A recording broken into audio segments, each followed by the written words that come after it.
Hello दोस्तों, आज हम लोग भारतीय साक्ष्य अधिनियम इंडियन एविडेंस एक्ट के अंतर्गत कुछ महत्वपूर्ण बहुविकल्पीय प्रश्नों के विषय में समझने का प्रयास करेंगे।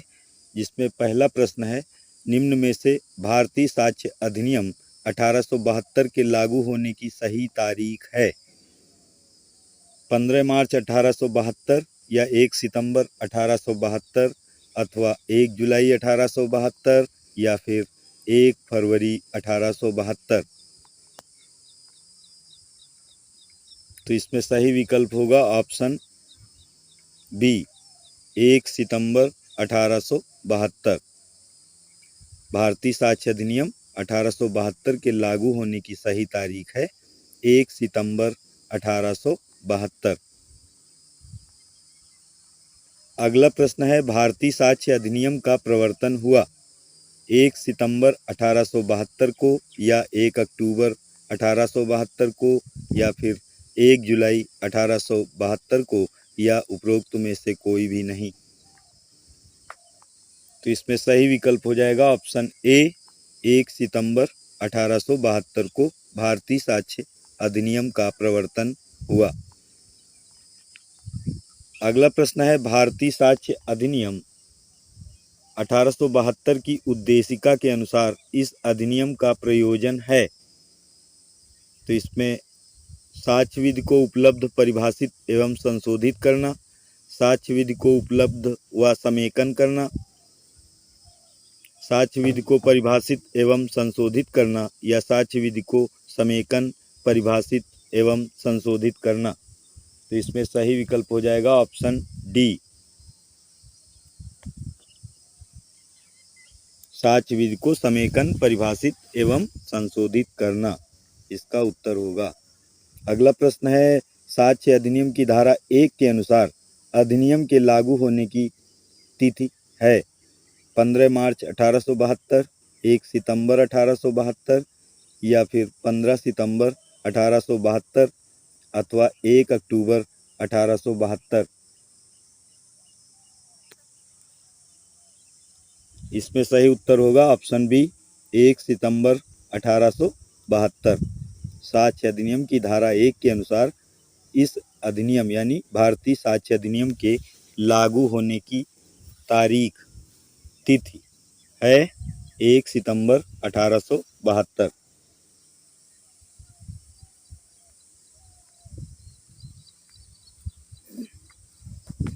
अगला प्रश्न है, भारतीय साक्ष्य अधिनियम लागू नहीं होता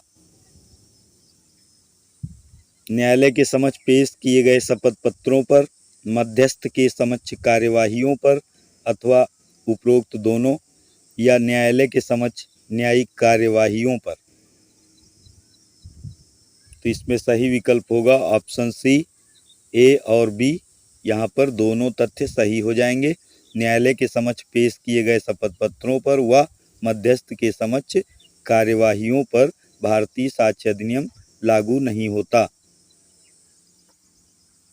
यहाँ पर इस प्रश्न की व्याख्या है, भारतीय साक्ष्य अधिनियम की धारा 1 के संक्षिप्त नाम, विस्तार और प्रारंभ खंड के अनुसार यह अधिनियम भारतीय साक्ष्य अधिनियम 1872 कहा जाएगा। इसका विस्तार जम्मू कश्मीर राज्य के सिवाय संपूर्ण भारत में होगा तथा यह सभी न्यायालयों के समक्ष सभी न्यायिक कार्यवाहियों पर लागू होगा और जिसमें सेना न्यायालय भी शामिल होंगे, परंतु जिसमें निम्नलिखित शामिल नहीं हैं, जैसे वे सेना न्यायालय जो सेना अधिनियम 1950, इंडियन नेवी डिसिप्लिन एक्ट 1934 तथा वायुसेना अधिनियम 1950 के अंतर्गत संगठित हैं। दूसरा बिंदु है, किसी न्यायालय या अधिकारी के समक्ष प्रस्तुत शपथ पत्र पर और मध्यस्थ के समक्ष कार्यवाहियों पर ये लागू नहीं होता भारतीय साक्ष्य अधिनियम। अगला प्रश्न है, साक्ष्य अधिनियम के संबंध में निम्न कथनों में से कौन सा सही है? अधिनियम के विधेयक का प्रारूप सर हेनरी मेन ने तैयार किया था। अधिनियम के विधेयक का प्रारूप सर जेम्स स्टीफन ने तैयार किया था या फिर अधिनियम के विधेयक का प्रारूप द्वितीय विधि आयोग द्वारा तैयार किया गया था या उपर्युक्त में से कोई नहीं। तो इसमें सही विकल्प हो जाएगा ऑप्शन बी। अधिनियम के विधेयक का प्रारूप सर जेम्स स्टीफन के द्वारा तैयार किया गया था। अगला प्रश्न है, निम्नलिखित में से कौन सा एक कथन सही नहीं है? यह कि किसी मनुष्य ने कुछ सुना या देखा एक तथ्य है, फैक्ट है। यह कि किसी मनुष्य ने अमूक शब्द कहे एक तथ्य है। यह कि किसी मनुष्य ने अमूक ख्याति है एक तथ्य नहीं है। यह कि कोई मनुष्य अमूक राय रखता है एक तथ्य है। तो इसमें सही विकल्प हो जाएगा यह कि किसी मनुष्य ने अमूक ख्याति है एक तथ्य नहीं है।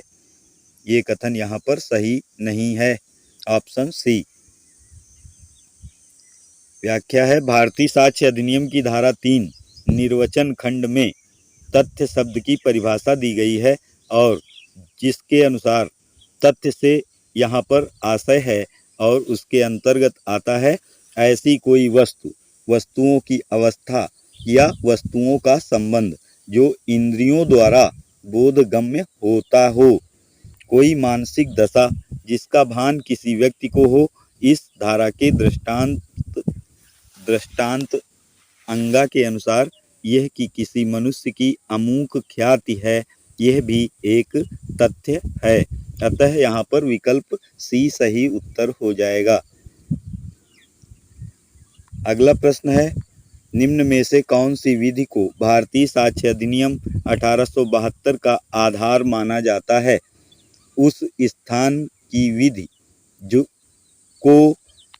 जिस स्थान पर कार्य किया गया या अपराध किया गया था, उस स्थान की विधि को जहां अन्वेषण या जांच की गई थी, उसी स्थान की विधि को जहां पक्षों ने अपना समाधान ढूंढा था, या फिर उस स्थान की विधि को जहां किसी मामले में कार्यवाहियां की जानी हैं, यानी लेक्स फोरी। तो इसमें सही विकल्प हो जाएगा ऑप्शन डी। उस स्थान की विधि को जहां किसी मामले में कार्यवाहियां की जानी हैं, लेक्स फोरी। भारतीय साक्ष्य अधिनियम 1872 का आधार फोरम की विधि यानी लेक्स फोरी को माना जाता है, जिसके संबंध में हाउस ऑफ लॉर्ड्स ने बेन बनाम रेवन एंड फार्मस junction railway 1850 3 HLC first page 15 के मामले में निम्न स्पष्टीकरण दिया है। साक्ष्य विधि स्थानीय न्यायालय की विधि होती है और उन्हें अधिशासित करती है। यह सब उस देश की विधि के अनुसार तय होता है जिसमें यह प्रश्न उठता है कि किस स्थान पर उपाय का पालन होना है और निष्पादन न्यायालय का स्थान है।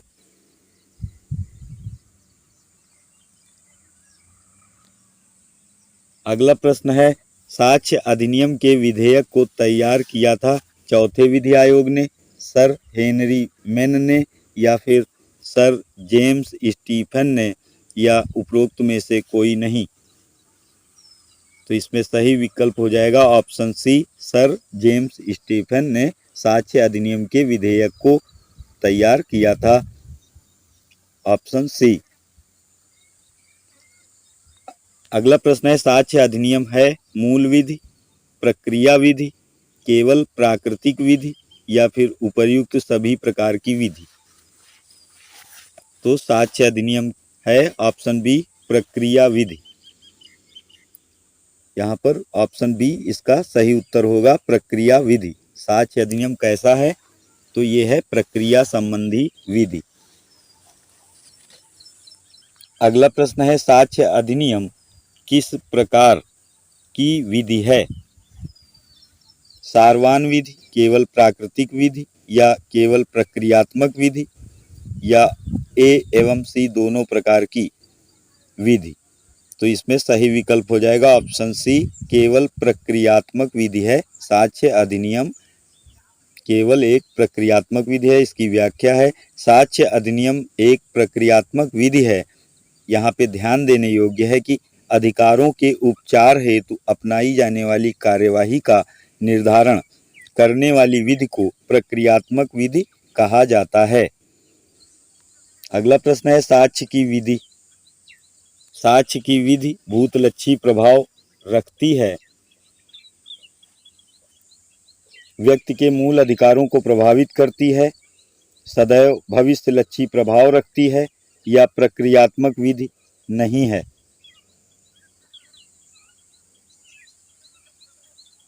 तो इसमें सही विकल्प होगा भूतलक्षी प्रभाव रखती है साक्ष्य की विधि। साक्ष्य विधि भूतलक्षी प्रभाव रखती है, इतना ही नहीं, साक्ष्य विधि में किए गए परिवर्तन व संशोधन का भी भूतलक्षी प्रभाव होता है, केवल भविष्यलक्षी नहीं।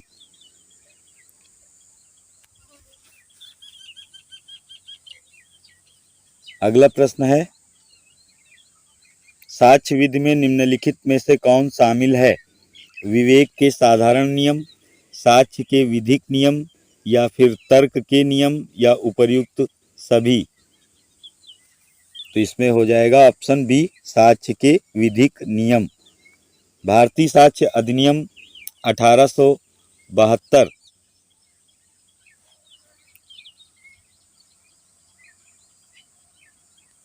भारतीय साक्ष्य अधिनियम 1872 लागू होता है प्रशासनिक अभिकरण की कार्यवाही पर, माध्यस्थम की कार्यवाही पर, या अवमानना की कार्यवाही पर, या उपरोक्त में से कोई भी नहीं। तो इसमें सही विकल्प हो जाएगा ऑप्शन सी अवमानना की कार्यवाही पर।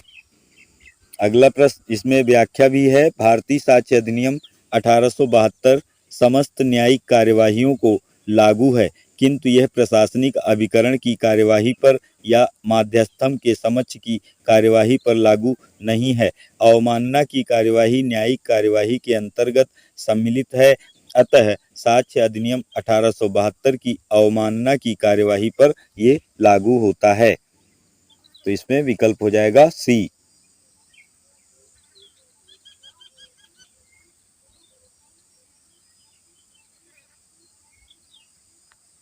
अगला प्रश्न है, भारतीय साक्ष्य अधिनियम 1872 का उद्देश्य या उद्देशिका के अनुसार है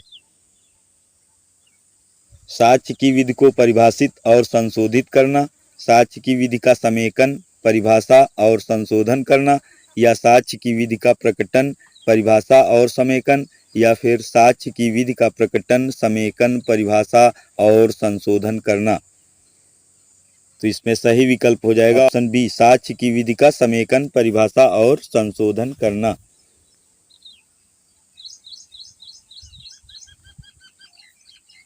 प्रत्येक अधिनियम की एक उद्देशिका होती है, इसमें उस उद्देश्य का उल्लेख किया जाता है जिसके लिए यह अधिनियम अधिनियमित किया गया है। साक्ष्य विधि की उद्देशिका के अनुसार साक्ष्य की विधि का समेकन, परिभाषा और संशोधन करना इस विधि का उद्देश्य समीचीन है। अगला प्रश्न है, भारतीय साक्ष्य अधिनियम में कितने अध्याय एवं धाराएं हैं?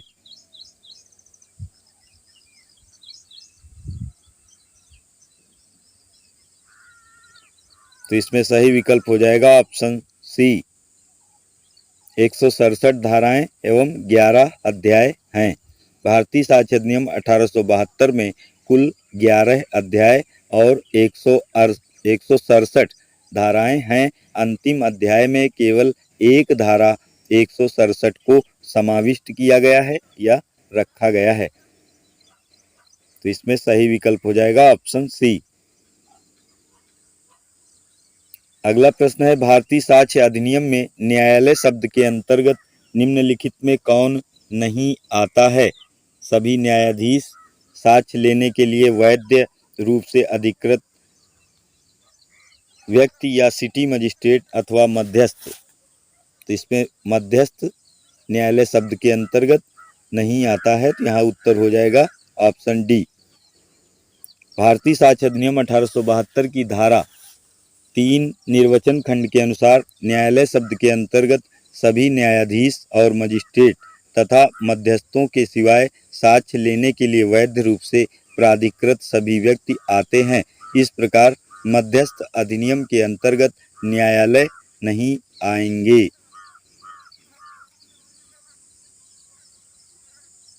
अगला प्रश्न है, भारतीय साक्ष्य अधिनियम 1872 के अंतर्गत निम्न में से कौन एक न्यायालय पद की परिभाषा में सम्मिलित नहीं है? न्यायाधीश, मजिस्ट्रेट, मध्यस्थ या साक्ष्य लेने के लिए वैध रूप से प्राधिकृत सभी व्यक्ति। इसमें सम्मिलित नहीं है, वो है मध्यस्थ, ऑप्शन सी। अगला प्रश्न है, भारतीय साक्ष्य अधिनियम किसके सामने कार्यवाहियों में प्रयोग में नहीं लाया जाता है? न्यायाधीश के समक्ष, मजिस्ट्रेट के समक्ष, ऐसे व्यक्ति को जो विधिक रूप में साक्ष्य लेने के लिए अधिकृत किया गया है, या मध्यस्थ के समक्ष। तो इसमें सही उत्तर होगा ऑप्शन डी, मध्यस्थ के समक्ष। अधिनियम की धारा 3 में परिभाषित शब्दों के संबंध में निम्नलिखित में कौन सा सही नहीं है? तथ्य में न केवल भौतिक तथ्य अपितु मनोवैज्ञानिक तथ्य सम्मिलित हैं। न्यायालय में मध्यस्थ सम्मिलित हैं। शिला पर उत्कीर्ण लेख दस्तावेज हैं। कोई तथ्य साबित नहीं हुआ कहा जाता है जब वह ना तो साबित किया गया हो और ना ही ना साबित किया गया हो। तो इसमें सही विकल्प हो जाएगा, भारतीय साक्ष्य अधिनियम की धारा 3 के अंतर्गत न्यायालय शब्द के अंतर्गत मध्यस्थ सम्मिलित नहीं माने जाते हैं, जबकि शेष परिभाषात्मक विकल्प सत्य हैं। तो यहाँ पर सही विकल्प हो जाएगा, न्यायालय में मध्यस्थ सम्मिलित हैं। ये यहाँ पर सही नहीं है। धारा 3 में जो सब परिभाषा दिया गया है उसके अंतर्गत ऑप्शन बी, न्यायालय में मध्यस्थ सम्मिलित हैं, ये यहाँ पर कथन गलत दिया गया है। अगला प्रश्न है, निम्नलिखित में से कौन सा शब्द भारतीय साक्ष्य अधिनियम की धारा 3 के अंतर्गत परिभाषित नहीं है? न्यायालय, दस्तावेज, साक्ष्य या फिर संस्वीकृति। ये हो जाएगा सही विकल्प ऑप्शन डी, संस्वीकृति। भारतीय साक्ष्य अधिनियम 1872 की धारा 3 के अंतर्गत न्यायालय, दस्तावेज, साक्ष्य तीनों को परिभाषित किया गया है, किंतु संस्वीकृति को परिभाषित नहीं किया गया है, क्योंकि संस्वीकृति के संबंध में उपबंध धारा 24 से लेकर धारा 30 तक के अंतर्गत इसको रखा गया है, ना कि धारा 3 के अंतर्गत। अगला प्रश्न है, ऐसी कोई वस्तु, वस्तुओं की अवस्था या वस्तुओं का संबंध जो इंद्रियों द्वारा बोधगम्य हो, एक साक्ष्य है, एक तथ्य है, या विवादक तथ्य है, या उपर्युक्त में से कोई नहीं। तो इसमें सही विकल्प हो जाएगा ऑप्शन बी, तथ्य है। निम्नलिखित में से कौन सा तथ्य है? हरि ने कहा, मोहन ने देखा, राम ने झूठ बोला, ये सभी। तो इसमें सभी हो जाएगा ऑप्शन डी, ये सभी। भारतीय साक्ष्य अधिनियम की धारा 3 के अंतर्गत हरि ने कहा, मोहन ने देखा तथा राम ने झूठ बोला, ये सभी फैक्ट हैं। धारा 3 के पैरा 2 में तथ्य के दृष्टांत संख्या ख एवं ग से यह स्पष्ट है कि किसी मनुष्य द्वारा कुछ सुनना, देखना या कोई शब्द कहना एक तथ्य है, फैक्ट है। निम्नांकित में से कौन सा तथ्य है? सोहन ने एक गाय देखी, मोहन ने सोहन से जाने को कहा, शीतल की बड़ी इज्जत है, या फिर ये सभी। तो इसमें सही विकल्प होगा ऑप्शन डी, ये सभी। भारतीय साक्ष्य अधिनियम 1872 की धारा 3 में तथ्य को परिभाषित किया गया है। धारा 3 के अनुसार ए, ऐसी कोई वस्तु, वस्तुओं की अवस्था या वस्तुओं का संबंध जो इंद्रियों द्वारा बोधगम्य हो, तथ्य है। बी विकल्प कहता है, कोई मानसिक दशा जिसका भान किसी व्यक्ति को है, तथ्य है। अतः उपर्युक्त सभी कथन तथ्य हैं, फैक्ट हैं। कोई भी मानसिक दशा जिसका भान किसी व्यक्ति को हो, तथ्य नहीं है, तथ्य है। तथ्य से एक अन्य एक दशा है, तथ्य नहीं है, वरन चित्त की एक स्थिति है। तो इसमें सही विकल्प होगा ऑप्शन बी, तथ्य है।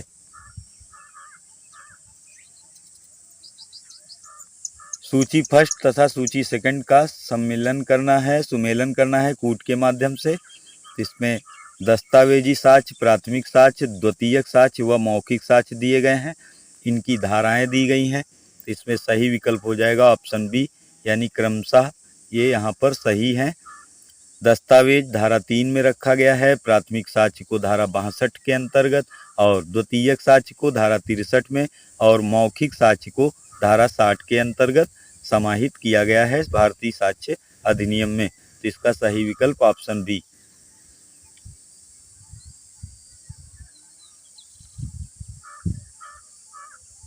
अगला प्रश्न है, का पर खा की हत्या का आरोप है, उसके विचारण में निम्नांकित में कौन विवादक तथ्य हो सकते हैं?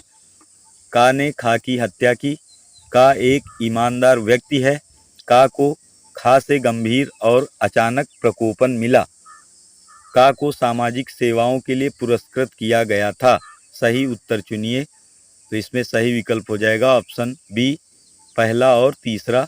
यहाँ पर बिंदु सही हो जाएगा। पहला है का ने खा की हत्या की और तीसरा है का को खा से गंभीर और अचानक प्रकोपन मिला। तो ये यहाँ पर विवादक तथ्य हो सकते हैं।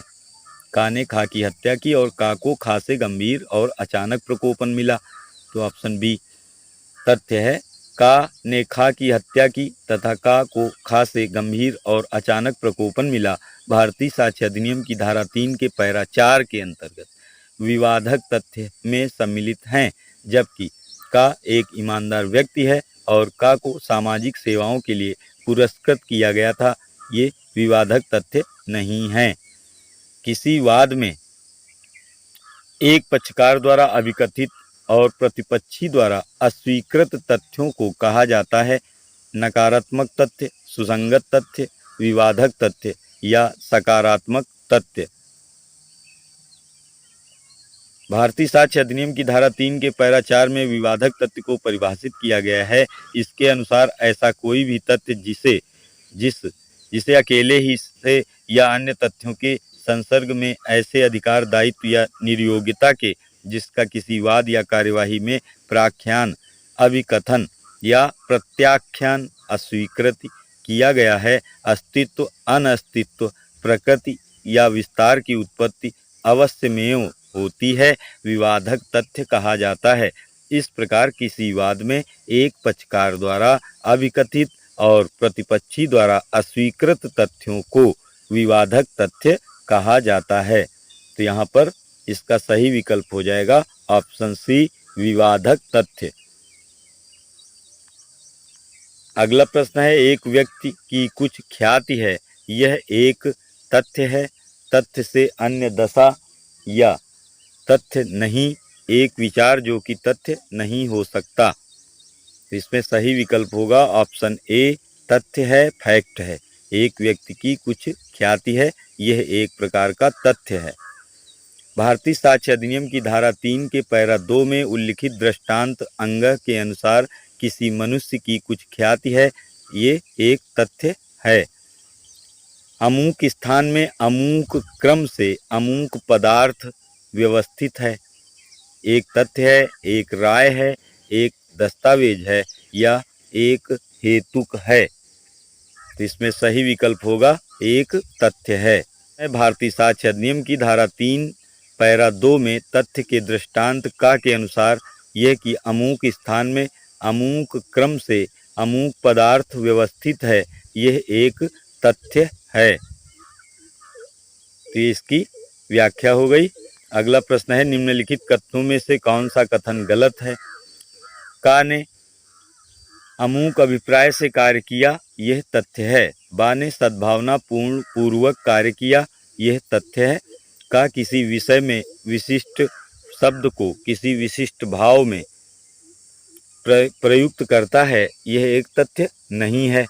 अगला है कि का किसी विषय में अमूक राय रखता है, यह एक तथ्य है। तो इसमें सही विकल्प होगा ऑप्शन सी, का किसी विषय में विशिष्ट शब्द को किसी विशिष्ट भाव में प्रयुक्त करता है, यह एक प्रकार का तथ्य नहीं है। तो ये कथन यहाँ पर गलत दिया गया है। भारतीय साक्ष्य अधिनियम की धारा 3 के पैरा 2 के खंड दृष्टांत घ के अनुसार क किसी विषय में विशिष्ट शब्द को किसी विशिष्ट भाव में प्रयुक्त करता है, यह एक तथ्य है। अतः कथन सी गलत है और शेष सही उत्तर हैं। का पर खा की मृत्यु का आरोप है। उसके विचारण में निम्न तथ्यों में से कौन सा एक तथ्य विवादक तथ्य नहीं हो सकता है। का ने खा की मृत्यु करने के अभिप्राय से उस पर वार किया। खा पढ़ा लिखा व्यक्ति नहीं था। खा ने का को उकसाया। का की आयु 12 वर्ष से कम थी तथा वह अपने कृत्य का परिणाम नहीं समझता था। इसमें सही विकल्प हो जाएगा ऑप्शन बी, खा पढ़ा लिखा व्यक्ति नहीं था। तो ये यहाँ पर विवादक तथ्य नहीं हो सकता। इसकी व्याख्या है, देखेंगे। तथ्य, का ने खा की मृत्यु करने के अभिप्राय से उस पर वार किया।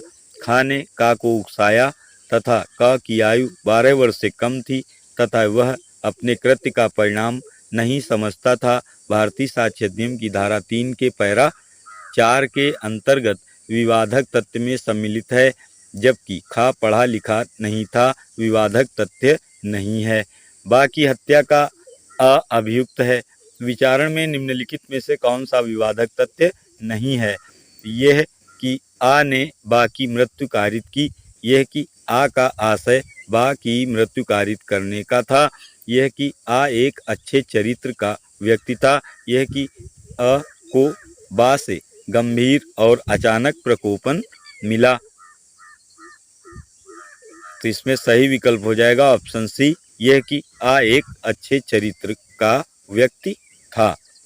विकल्प सी। अगला प्रश्न है इसकी व्याख्या भी है इसमें। भारतीय साक्ष्य अधिनियम की धारा 3 के पैरा 4 में विवादक तथ्य को परिभाषित किया गया है। उसमें जुड़े दृष्टांत के अनुसार बा की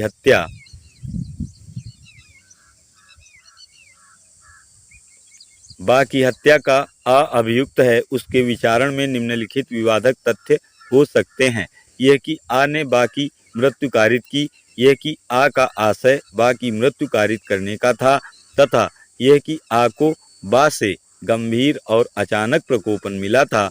अतः यह कि आ एक अच्छे चरित्र का व्यक्ति था विवादक तथ्य नहीं है।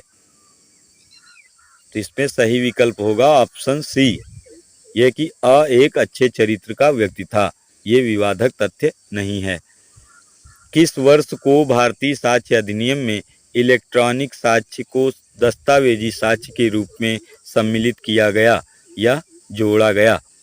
किस वर्ष भारतीय साक्ष्य अधिनियम में इलेक्ट्रॉनिक साक्ष्य को दस्तावेजी साक्ष्य के रूप में सम्मिलित किया गया था? तो ये सन 2000 में इसे दस्तावेजी साक्ष्य के रूप में मान्यता दी गई। भारतीय साक्ष्य अधिनियम में इलेक्ट्रॉनिक साक्ष्य को दस्तावेजी साक्ष्य के रूप में 17 अक्टूबर सन 2000 में सम्मिलित किया गया। अगला प्रश्न है, साक्ष्य अधिनियम की धारा 3 में इलेक्ट्रॉनिक अभिलेखों को किस तिथि से शामिल किया गया है? 17 अक्टूबर सन 2000 से, 10 अक्टूबर सन 2000 से, या 2 अक्टूबर सन 2000 से, या 14 नवंबर सन 2000 से?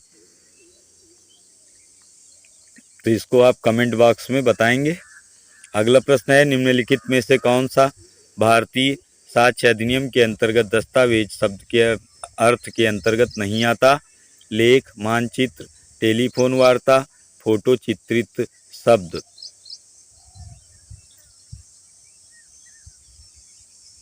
तो टेलीफोन वार्ता। अगला प्रश्न है, दस्तावेज है उपहासांकन व्यंग चित्र।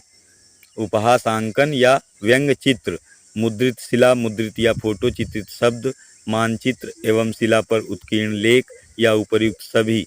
तो दस्तावेज हैं उपर्युक्त सभी। साक्ष्य अधिनियम 1872 की धारा 3 के अनुसार दस्तावेज से ऐसा कोई विषय आशयित है, अभिप्रेत है जिसका किसी पदार्थ पर अक्षरों, अंकों या चिन्हों के द्वारा अभिव्यक्त किया गया है। उदाहरणार्थ लेख, मुद्रित शिला, मुद्रित या फोटो चित्रित शब्द, मानचित्र या रेखांक, धातुपट्ट या शिला पर उत्कीर्ण लेख तथा उपहासांकन। अतः उपरोक्त सभी दस्तावेज हैं, जबकि केवल कागज पर लिखा हुआ लेख दस्तावेज नहीं होता। अगला प्रश्न है, निम्नलिखित में से कौन सा दस्तावेज नहीं है? फोटो चित्रित, मानचित्रित, धातुपट्ट पर उत्कीर्ण लेख या मौखिक साक्ष्य। तो ये मौखिक साक्ष्य जो है एक दस्तावेज नहीं है। शेष सभी दस्तावेज दिए गए हैं, किंतु ये मौखिक साक्ष्य दस्तावेज के अंतर्गत नहीं आता। निम्नलिखित में से कौन सा दस्तावेज है? उपहासांकन, रेडियो प्रसारण, अपवचन, दूरभाष पर बातचीत।